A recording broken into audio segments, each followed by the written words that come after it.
안녕하세요. 정성산TV입니다.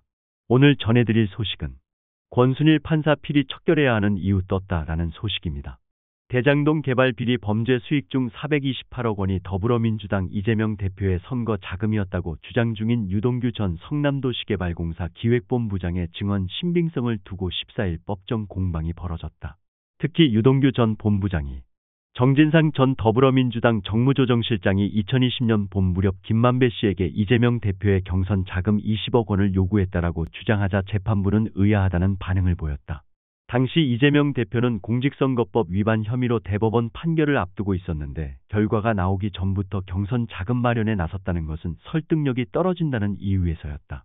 서울중앙지법 형사합의 23부 조병구 부장판사는 이날 정치자금법 위반 혐의로 재판에 넘겨진 김용 전 민주연구원 부원장에 대한 공판을 진행했다.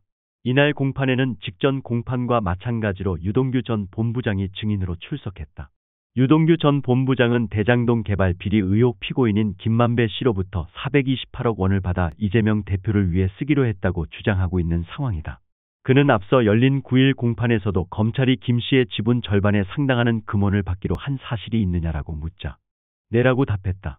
또 이재명 대표에게도 보고됐느냐라고 검찰이 묻자 서로 다 공유하고 있었다라고 주장했다. 유동규 전 본부장은 이날 공판에서도 정진상 전 더불어민주당 정무조정실장이 2020년 봄 무렵 자신을 통해 김만배 씨에게 경선자금 20억 원을 요구했다고 주장했다. 그러면서 김만배 씨가 그의 사에서 5월쯤 거절했다라고 말했다. 유동규 전 본부장이 이 같은 주장을 하자 재판부가 질문에 나섰다. 재판부는 2020년 봄에 경선 자금을 마련해 달라고 했다는 것인가라고 유동규 전 본부장에게 되물었고 유동규 전 본부장은 그렇다고 말했다. 그러자 재판부는 이재명 대표의 선거법 위반 대법원 판결이 2020년 7월 16일에 나왔기 때문에 그 전에 경선 자금 얘기를 꺼낼 계제가 안 되는 것 같은데요 라고 반문했다. 이에 유동규 전 본부장은 시점은 제가 명확하지 않다고 말씀드렸다라고 답했다. 김용 전 부원장 측도 재판장이 말했듯이 2020년 7월에 대법원 판결이 있었다. 그래서 이재명 당시 경기도지사는 경선을 생각할 상황도 아니었고 대법원 판결만 기다리고 있던 상황이었다라며 경선 자금 20억 원을 그 무렵에 요청한 것이 맞느냐라고 추궁했다. 그러자 유동규 전 본부장은 2심 재판까지 져서 모두 이재명 대표가 떨어진다고 했는데 내부적으로는 잘 될 것이라 믿고 준비하고 있었던 것도 사실이다라고 주장했다. 정진상 전 실장이 2020년 봄 무렵 경선 자금 20억 원을 요구했지만 김 씨가 거절했다고 주장한 유동규 전 본부장은 2021년 4월쯤 이번엔 김용 전 민주연구원 부원장이 20억 원을 마련해달라고 요구했다고 증언하기도 했다. 이날 김용 전 부원장 측은 428억 원이 이재명 대표 몫이었다고 주장한 유동규 전 본부장의 증언을 계속해 공격했다. 김용 전 부원장 측은 유동규 전 본부장이 사실대로 말하겠다라며 검찰 수사에 협조하기 시작했을 당시에도 428억 원에 대해선 모르는 돈이라고 진술했다고 추궁했다. 당시 검찰 조서도 공개했다.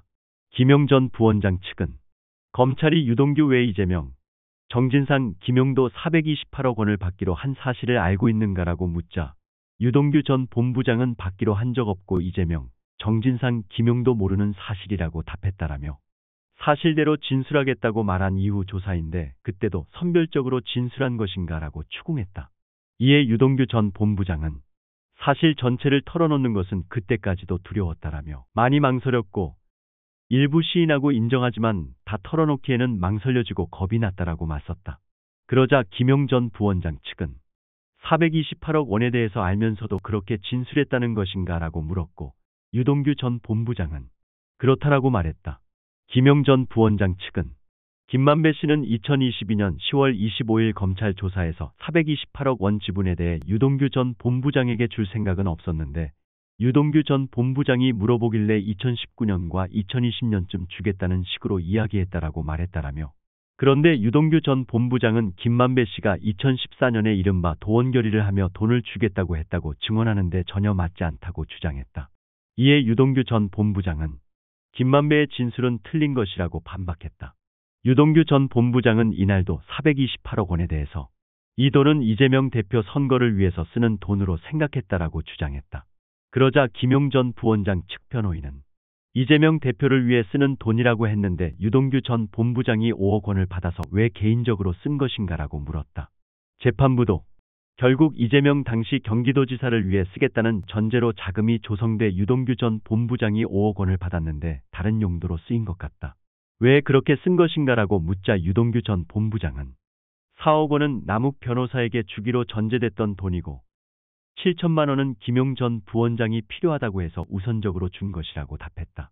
또한 유동규 전 성남도시개발공사 기획본부장이 이재명 더불어민주당 대표의 대법원 판결을 앞두고 정진상 전 더불어민주당 정무조정실장 등이 대법관에게 로비를 하고 있다는 이야기를 들었다고 말했다. 14일 서울중앙지법 형사합의 23부 부장판사 조병구는 정치자금법 위반 등 혐의로 기소된 김용 전 민주연구원 부원장 등의 3차 공판기일을 열었다. 이날 유동규 전 본부장에 대한 김용 전 부원장 측의 반대 신문이 이뤄졌다. 김용 전 부원장 측은 유동규 전 본부장이 김 씨에게 대선 경선자금 명목으로 20억 원을 요구한 시기가 정확히 언제인지 집중적으로 신문했다. 유동규 전 본부장은 2020년 2월부터 5월 사이의 시기였던 것으로 기억한다는 취지로 진술했다. 이에 재판부가 이재명 대표의 대법원 판결이 2020년 7월에 나왔는데 그 전에 대선 자금과 관련된 얘기가 나올 수 있느냐고 지적했다. 이재명 대표는 친형 강제 입원 의혹 발언 등과 관련한 공직선거법 위반 혐의로 기소돼 1~2심에서 유죄를 선고받고 정치적 위기를 겪었다. 2020년 7월 대법원에서 이를 무죄 취지로 파기환송하면서 대선에 출마할 발판이 만들어졌다. 유동규 전 본부장은 재판부 지적에 김만배 씨로부터 정진상 전 실장 등이 쌍방울을 통해서 대법관에게 로비를 하고 있다는 말을 들었다며 그 얘기를 듣고 정진상에게 전화해 물어봤더니 어떻게 알았냐며 깜짝 놀라더라고 답했다. 그가 언급한 대법관은 권순일 전 대법관으로 보인다. 권순일 전 대법관은 해당 사건의 주심으로 퇴임 후 화천대유자산관리 고문으로 활동한 것으로 알려졌다. 관련해 재판 거래 의혹도 제기돼 현재 검찰 수사 중이다. 유동규 전 본부장은 당시 판결은 안 났지만 내부적으로는 충분히 좋은 결과가 나올 거라는 생각들을 갖고 있었다고도 덧붙였다. 검찰은 이재명 대표 최측근인 김용 전 부원장이 민주당 예비경선이 진행되던 2021년 4에서 8월 4차례에 걸쳐 남욱 변호사로부터 8억 4,700만 원을 수수했고 이 과정에서 유동규 전 본부장, 정민용 변호사와 공모한 것으로 보고 있다. 다만 김용 전 부원장에게 실제 건너간 돈은 약 6억 원으로 보고 있다. 김용 전 부원장은 혐의를 전면 부인하고 있다. 그는 지난 7일 공판에서 억대의 돈을 달라고 얘기조차 꺼낸 적이 없다고 주장했다. 구독과 좋아요, 알림 설정 부탁드립니다. 감사합니다.